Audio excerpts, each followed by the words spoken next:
young girls, boys, people of every gender, background, race, watch the W. Yeah. What made you want to come to a WNBA game? Well, I love the W. I'm a huge fan of the W. Doug and I, this is our date night. How romantic. It's important to not be limited and not allow your ambition to be limited by other people's limited ability to see your capacity. Well, you don't want to be limited, because if you're limited, then that limits your ability to be limited, and limitations are not a good thing. That is Kamala 2028, baby, and she is a huge fan of the W, which nobody actually calls it that. Okay, if you're a fan of the NBA, you don't say the N, all right? You just say the WNBA. But watch out, because Kamala is making a comeback, according to a new poll out over the weekend from Zogby Analytics. If the 2028 election were held today, Kamala beats J.D. Vance by 5 points. She beats Marco Rubio by 5 points, which is honestly just the best news I have heard for Republicans in a long time, because Kamala is still Kamala, as you limited just saw there, and she would be an utter disaster for the Democrats as nominee. Jim McLaughlin is a pollster for McLaughlin and Associates in the Trump 2024 campaign. Patrick Alaco is the founder of the Zeus Political Index. Gentlemen, good to see you tonight. Patrick, Zogby says Kamala beats Vance and Rubio by 5 points. What do you think about that? Rob, Jim, it looks to me like Zogby may have dusted off his final 2024 presidential poll, where he had Harris and Walz ahead by nearly 4 points then. Now he has her +5. It was a big miss then, and it's a big miss now. Our data shows Kamala would actually be the dream matchup for Republicans. The more voters are reminded of the Harris record, the less attractive she becomes as a viable candidate. And she already has a national electoral loss on her resume. Patrick, that's funny you bring that up. I think my team has that. This is the final 2024 Zogby poll, Trump versus Harris. And Zogby had Harris winning by almost 4 points. Obviously, he was wrong by almost 7 points. What do you think's going on here with the polling, Jim, at this point? Well, first thing I'd like to say is I'll actually pay for Kamala Harris's filing fee. I mean, I would love to be able to run against her. And remember, she was Joe Biden's border czar. That was the one job she was given, and we all know what happened with that.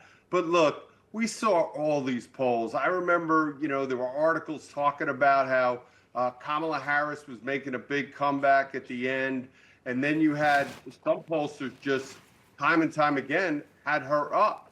And we were criticized because we had President Trump up in all the battleground states. Right. And look, we all know what happened at the end of the day. And what I thought was really interesting, you had all these polls that were saying Kamala Harris was going to win the election. Yet after the election, you had, I think it was Robbie Mook, who was obviously working on her campaign, said, oh, we never had her up. So it's a lot of this stuff, and you're going to see it in the midterm elections. Yeah. It's the Democrats trying to suppress Republican money and try to suppress Republican turnout and support. Yeah, interesting, too. The same poll had J.D. Vance. I think we can put it up. J.D. Vance and Marco Rubio would both beat Gavin Newsom and AOC. It looks like J.D. Vance has kind of got the edge. So it just kind of gives you an idea of what 2024 could look like. Patrick, the Democrats have this other problem that nobody on the left wants to address, but we will. The party has embraced anti-Semitism. They're anti-Israel. They're anti-Jew. Right now, there are at least 5 Jewish Democrats considering a run in 2028. Shapiro, Emanuel, Pritzker, Bernie Sanders, John Ossoff, the senator in Georgia. Do you see the party nominating a Jewish man? They very well could.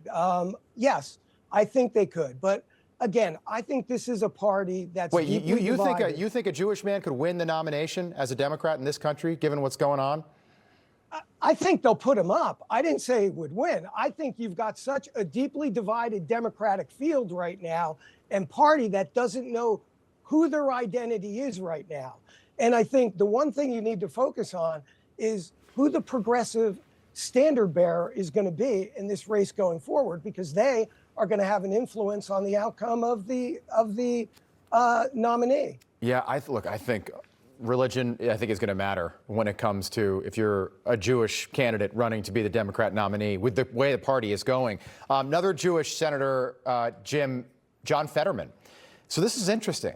Fetterman and McCormick just formed a fundraising committee together, and a lot of people on the left, not on the right, think that Fetterman and his team are preparing to flip, and Fetterman would become a Republican, not an independent, a Republican. Do you buy into that? Does that surprise you?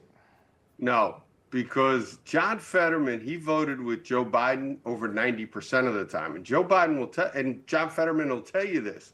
And the other thing is, he votes with Donald Trump less than 30% of the time. John Fetterman, the reason he won that Democratic primary versus Connor Lamb, because Connor Lamb was viewed as the moderate, was because John Fetterman was the progressive. It just goes to show you how far off the reservation the Democrats have gone. And look, going back to what you were just talking with Patrick about, the only reason Florida, the state of Florida, was actually close in 2000 was because the Democrats had a Jewish candidate, Joe Lieberman, on that ticket. Now you're seeing Jewish voters across the country that are voting for Republican. They used to be one of the most important parts of their coalition. Yeah, and you think about, by the way, Lindsey Graham, John McCain, and Joe Lieberman. They were all so close, worked together. Gentlemen, good to see you tonight. Jim McLaughlin, Patrick Alaco, thank you. We appreciate it.